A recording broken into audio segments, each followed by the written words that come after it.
and welcome back to my channel. I hope you're all doing well and welcome to today's video. Igama ngu AsandaNtini and welcome to my channel.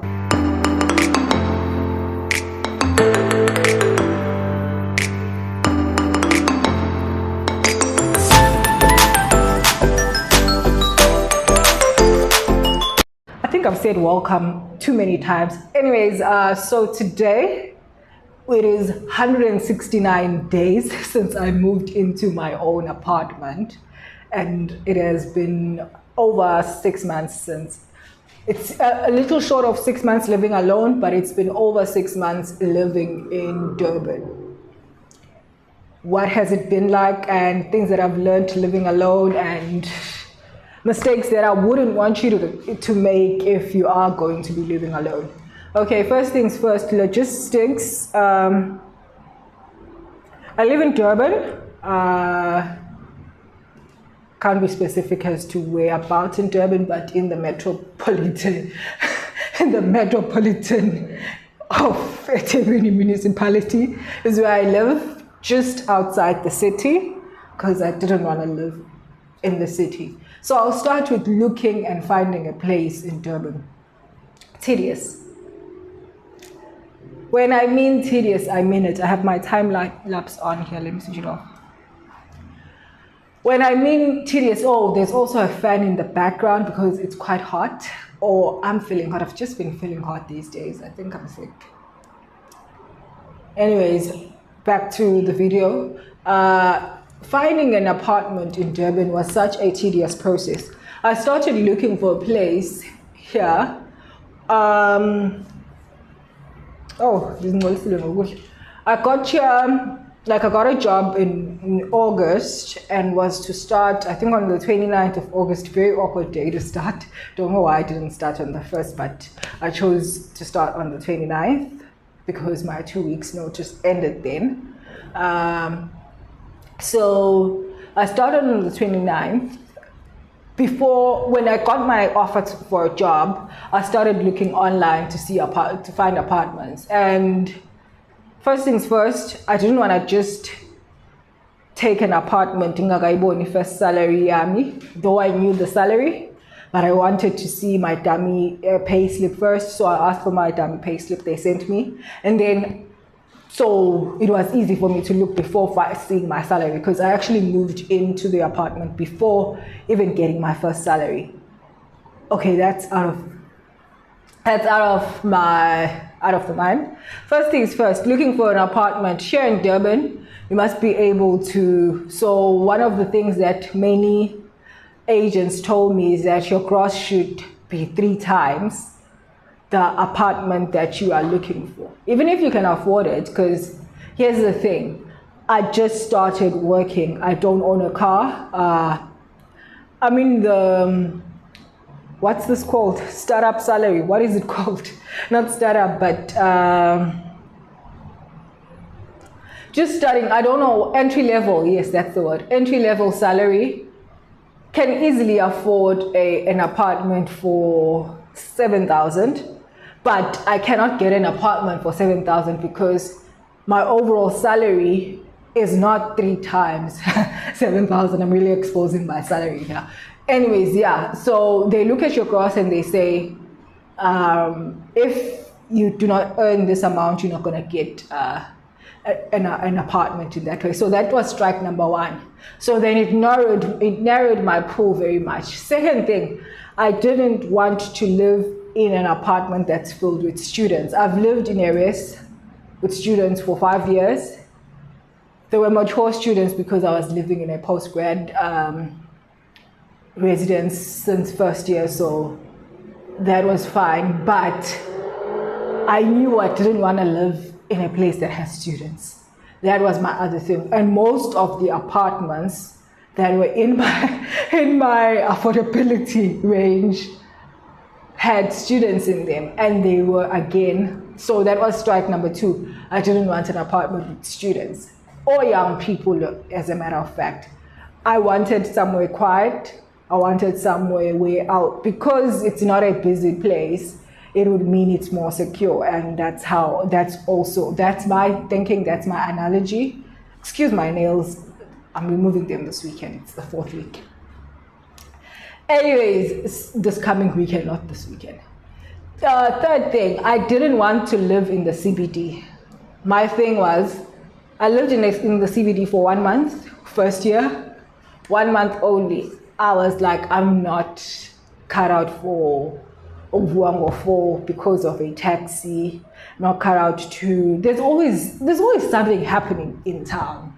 Like you hear there's a fire, then you all are affected. I didn't want to live in town, in a nutshell. And also, safety again in CBD. I don't want to walk out of my place and be afraid to take my phone with me because I live in town. Talk about the state of criminality in our country, yet they want to guard people that are going to be doing peaceful demonstrations. They have time to deploy soldiers for that instead of deploying soldiers at the CBD of Durban, especially by the market area. I digress. Anyways, so that was my other strike. Then other strike was the fact that, okay, say I can afford, I can get, if I get an apartment, it has to also, that's another thing, has to also be close to town. Like I don't want to pay more than 10 Rand for a taxi to go to work, because in town it's 8 Rand. If you are just outside town, it's 10 Rand. So that was my other thing. I don't want to pay more than that for a taxi. I don't want to pay more than 400 Rand a month to travel to work. That was my other thing. So that's that. So then it again narrowed my whole thing. Again, another thing. There's this fight between Ubers and taxi drivers and taxi owners, whatever it is. So I didn't want to live in an area where I couldn't get an Uber to come pick me up. I use Uber almost 2 times, 3 times a week. I use it a lot. 40 a week, I'm just maybe reducing the amount of time I use an Uber, but I just travel with Ubers. I leave the gym late. I don't have a car, so I'll take an Uber. So I didn't want a place where I can't take an Uber to the gym. I'm forced to take these other shady e-hailing, is it called e-hailing? Hailing apps, because they are there. That's another thing. They want you to just use their apps, whatever it is, in order for you to travel. And I didn't want to do that. I'm sorry, but no, I prefer Uber over all of them. They all have safety concerns, including Uber, but my personal preference is Uber. So I had to live in an area where there's no issues, like places like Sydenham. They had really affordable apartments, but I can't get an Uber to get there. It was even hard to get an Uber to go view a place. So I was like, nope, I'm not going to even consider staying here. Anyways, yeah, so then it reduces a whole lot of stuff. And then there's also my job description. People actually don't like giving lawyers lease agreements or any agreement in that matter. Like I spoke to this other agent. It was way after I've had my apartment, and it's not the agent that helped me get this apartment. I speak to this one, and he says, actually, you know why you likely, because I had an apartment, I paid the deposit, it was the perfect apartment, very close to Musgrave Center, if you know Musgrave. It was the perfect apartment. Looked nice, looked more modern than this one, perfect size, even cheaper than this one. But I paid, immediately when she said it's available, I viewed it, saw it, liked it, I paid the deposit, I paid all of the money that's required immediately. And then the one question was like, what do you do? I tell them, then they see my work thing of confirming employment or whatever, because I didn't have a payslip at that time besides the dummy payslip. They just returned my money. Lied and said the property was sold. Maybe they were not lying, but I say that because that's not the first one. The second one was Uh, I get this apartment, they say it's available. I say I want to view it. They first ask, what do you do? I tell them, she ghosted me. And like, I'll get a lot of those. And I don't know why they have to ask, what do you do? But obviously they need to know that their rent is going to be paid. But I work, like I had I work. It's not like I'm not employed, like how most of them are not really employed. They work for themselves. Then most of the time it's hard to evict somebody who knows the law, who knows that you can't really just evict them for not paying your month's rent. Like, it would be very difficult to evict me, because I'll tell you, you can't just do that, and you can't. Anyways, so I think those are some of the concerns. So again, then it narrowed everything down. Then I saw this particular apartment, not my first choice, because I saw it before, but wanted to view the others. It was the last one.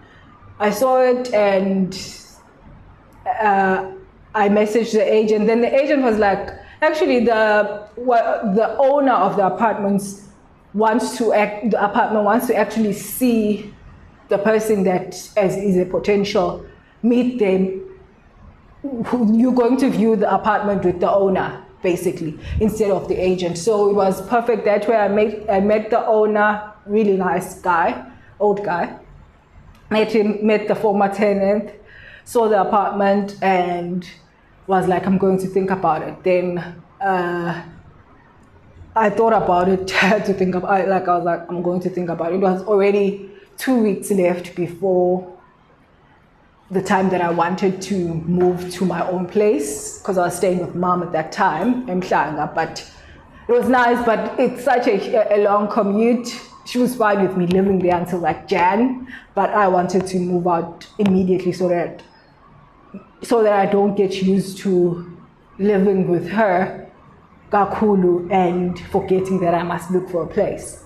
That was my other thing. I put a deadline on myself, so see why it was quite an issue, Tola Indao.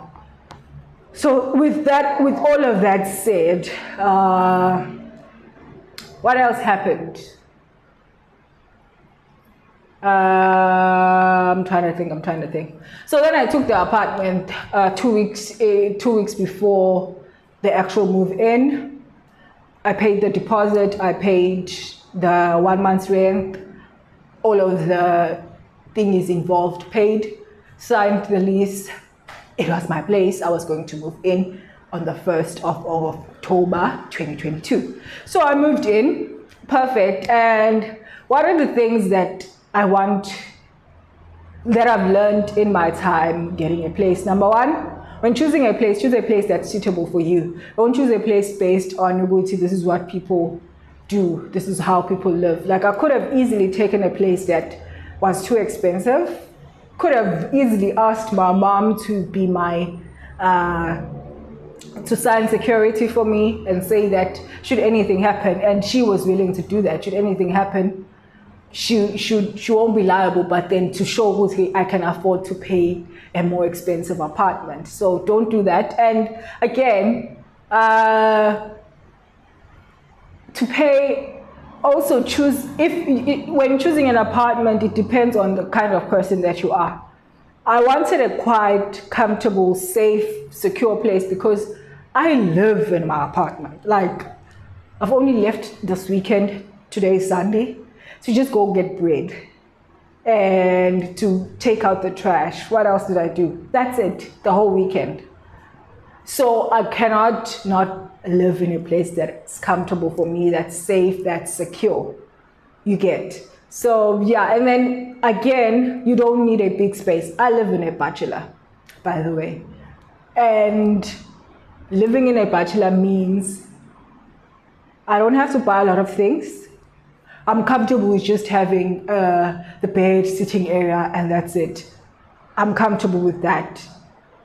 And it's comfortable, it's livable, until a time that I'm able to buy other things. And my other thing is, I don't know where life is taking me. So now I could actually start to accumulating more things for my place, but I don't know if I'll be staying in KZN, if I'll be staying in Durban to be particular, because I could stay in Durban, but I'm likely to stay in KZN. But where exactly in KZN will it be? Like if I move to South Coast, the likelihood of moving into a smaller place, because South Coast spaces are also very small, most of them. Their bachelors are smaller than this one. Like this is a bachelor, but it's huge. So it all depends on what you want. And if I move, so you need to consider all of those things. And so when choosing a place, consider all the things that I've just noted and told you what were my things and the things that were strikes for me when looking for an apartment. Number two, look at your affordability. If you are paying 50% of your salary, most of the time, especially for me, like 50% of my salary goes straight up to just rent, not food, not just rent. Like rent goes there and it's taken every month with 200 rand electricity or 300 rand electricity.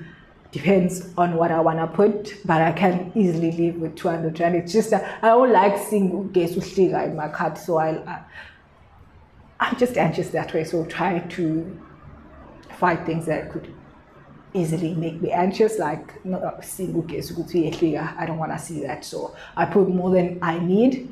That's number one. Number two, we're looking at, okay, this is the amount that's going to rent. What are your other expenses, like cell phone, internet, food? You need to eat, you need to get dressed, you need to get things for the place, because moving in is such an expensive thing.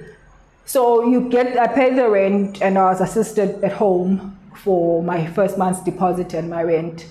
That was fine. Grateful for y'all. Y'all are the MVPs, able to pay for that. But I needed to get a bed. I needed to get a fridge. I needed to get a stove, microwave, kettle, iron, all of the essentials for a place. That easily goes up to 20,000. Easily. Like, let's look at it. Fridge, 6K. My sister helped me with, how much did she give me? 1 point something though, I think. And so I paid 5K myself for that because I didn't want to buy the small fridge. That's my other tip. Don't buy things that you're going to need to replace. I bought a bigger fridge than the standard small fridge because I knew, if I buy this fridge, wherever I move, that's where I'll take my fridge to, and it's better quality. I don't need to worry about it. And if I need to worry about it, easily take it back to the store. If I bought a fridge secondhand, if it breaks for me and I need to pay for it. You get. Bed, again, bought a big enough and comfortable bed for myself. I didn't just buy a cheap bed just for the sake of having a bed, because most of the time I'm in bed more than I am seated. And the first month I didn't have a table. I only bought it the second month. Yeah, I think I only bought it the second, if not the third month. I didn't buy it end of October. I bought it end of November, I think. But yeah, I think I can't remember the timelines really, but I had like some space of not having a place to sit besides the bed. So buying things like that. So when you are moving in, you have to be prepared to pay the rent plus 1 month's deposit, which is equal to 1 month's rent plus rent. So if your rent is like 6K, you pay 12K the first month. Be mindful of that. At least I was aware of all of these things when I was moving, because these are things that come out. Things that you need to buy. I needed to buy a lot of things. Like I always look at my sister when she moved to Durban, when she moved to her first job, she had to buy a lot of these things, but a fridge, it was there. We just took a fridge that was at rest, yummy, and then she used it. It was her fridge that she had left, but was now being used, but you didn't have to buy a new fridge. So try find ways of eliminating cost if you can. A lot of the things I can't, like I have to buy isn't anything. I didn't have to buy a wardrobe because the apartment came with it. What else didn't I have to buy? Cleaning stuff, like you need to buy a lot of cleaning stuff.